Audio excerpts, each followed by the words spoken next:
না না তুমি দিবানি একটা গুড়া কিনা, আমরা দুই ভাইয়ের গুড়া দৌড়ানির স্বাদ মিঠাইয়া দিবানি। আবু বকর ডাকতেছেন, উমর তুমি কি দেখেছো? উমর বলেন, আমি মসজিদে নববীর বারিন্দার পাশে দাঁড়িয়েছিলাম, আমি দেখি আমার নবী নাতি দইকে খুশি করার জন্য বারিন্দায় হামাগুড়ি দিলে গুড়ার মতো হইলে দুই ভাই নবীজির পিঠ মুবারকে চড়ে বসছে। আমার নবী গুড়ার মতো অভিনয় করে এদিকে যায় ওদিকে যায়, আবার ডাকতেছে, হাসাইন হুসাইন বলো তোমাদের গুড়া দৌড়াইবার স্বাদ মিটছিনি? আবু বকর আমি উমর দেখেছি, মুস্কি মুস্কি হাসতেছিলাম এই ঘটনা দেখে।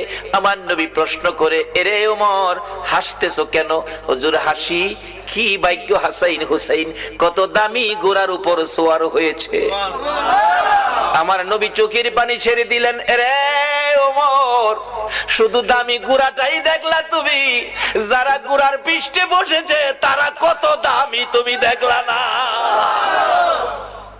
আমার নবী এত আদর করতেন হাসাইন আর হুসাইনকে। এমনি সময় উমর ফারুক ডাকতেছে, আমি দেখেছি নবী দুই নাতির দুই গালে চুমাইতেছে। খুশি হইছো নি নাতি? তোমরা দুইজন ঘোড়া দৌড়ানোর স্বাদ মিটছেনি? ও আবু বকর আমার মন কয় এই দুই নাতি হাসাইন হুসাইন যদি না না না না কইয়া ডাকে রে, আমার নবী সব ভুলে যাবে। না না না ডাকে জবাব দিয়ে মাথা উঠাবেন। মদিনায় চলে গেলেন, খবর পৌঁছে দিলেন আলীর কাছে, আলী রে পাওয়া গেছে রে নবী রে। নবী উম্মতের মায়ায় কান্দে, মাথা উঠায় না। কার মায়ায় কান্দে? কার মায়ায়?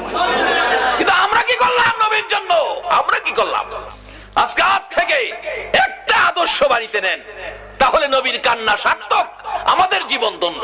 বাবারা রাত্র 2 ঘন্টা হয়ে গেছে, কষ্ট হইতেছে আপনাদের? মাপ পাবেন কিভাবে? স্বপ্ন দেখবেন কিভাবে? এটাই হবে আমার শেষ কথা, যাইতেছি পিছনে।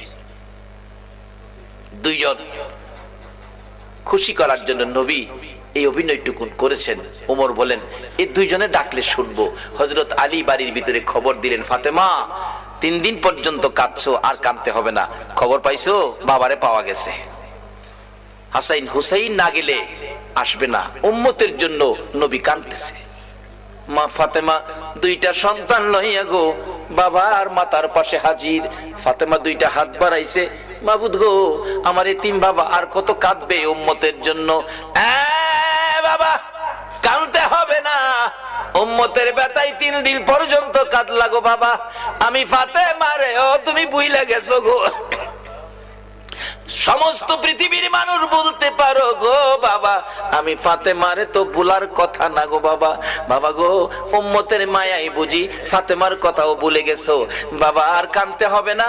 আমি ফাতেমা কথা দিলাম আপনার উম্মতের জন্য, আমি ফাতেমার তামাম জিন্দেগির নেকি আমি দান করে দিলাম। রে মা বোনেরা, তোমাদের জান্নাতি মহিলাদের সর্দারিনী জীবনের সব নেকি যদি তোমার আমার জন্য দান করে, এই ফাতেমার জীবনী কিনা ঘরে নেওয়া মহিলাদের দরকার আছে কিনা? এটা নিত না তো।